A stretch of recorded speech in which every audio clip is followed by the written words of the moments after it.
Galileo mungkin telah memimpin studi mengenai langit di atas sana, tetapi ahli matematika dan astronomi asal Polandia, Nicolaus Copernicus, yang merevolusi pemahaman kita tentang tempat bumi dalam kosmos. Pada awal abad ke-16, Copernicus mengusulkan model heliosentris tata surya yang menyatakan bahwa bumi dan planet lainnya mengelilingi matahari, menantang pandangan geosentris yang dominan bahwa bumi adalah pusat alam semesta. Apa yang membuat teori Copernicus begitu revolusioner adalah kesederhanaan dan elegansinya. Ia berargumen bahwa model heliosentris bisa menjelaskan gerakan planet yang diamati tanpa perlu konsep tambahan yang rumit. Menurut Copernicus, rotasi bumi pada porosnya dan orbitnya mengelilingi matahari yang bertanggung jawab atas perubahan posisi dan sudut benda langit di langit. Meskipun pandangan Copernicus tidak sepenuhnya akurat, teorinya membawa pergeseran monumental dalam perspektif kosmik manusia. Ia tidak hanya memulai awal astronomi modern, tetapi juga menandai awal ilmu pengetahuan alam modern. Namun, gagasan-gagasannya menghadapi perlawanan besar dari gereja Katolik yang berkuasa pada masa itu.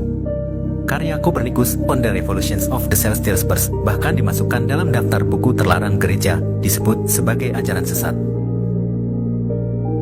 Bahkan bertahun-tahun kemudian, pengamatan Galileo Galilei yang mendukung model heliosentris mengakibatkan dia dalam tahanan rumah seumur hidup ketika gereja berusaha mempertahankan kendali atas pemikiran orang-orang.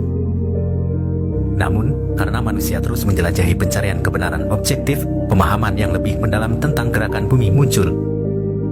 Selama berabad-abad, orang mencari berbagai metode untuk membuktikan rotasi bumi.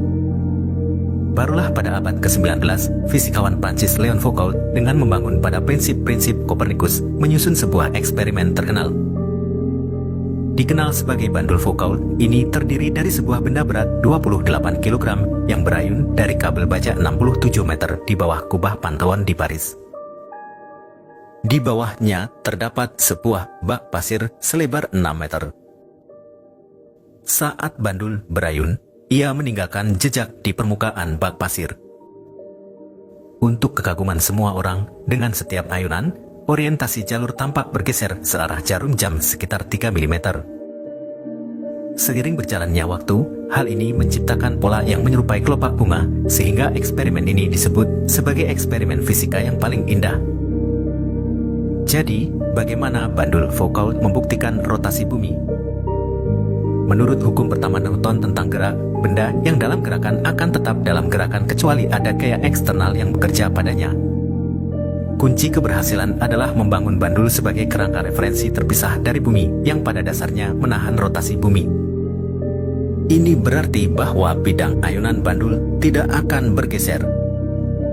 Namun, para pengamat di permukaan bumi dan bak pasir di bawahnya mengikuti rotasi planet ini.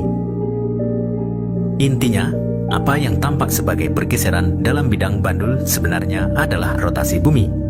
Selain itu, meletakkan bandul tiruan di lokasi yang berbeda di bumi akan menghasilkan perubahan yang sesuai dalam gerakannya.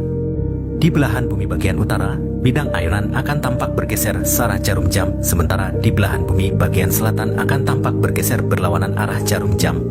Semakin dekat ke kutub, semakin cepat rotasi yang tampak.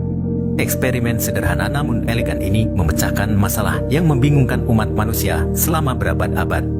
Ini secara efektif membuktikan rotasi bumi, mengungkapkan bahwa daya tarik eksplorasi ilmiah seringkali terletak pada pengamatan fenomena yang kelihatannya kecil yang dapat mengungkapkan kebenaran mendalam bagi semua orang untuk melihat.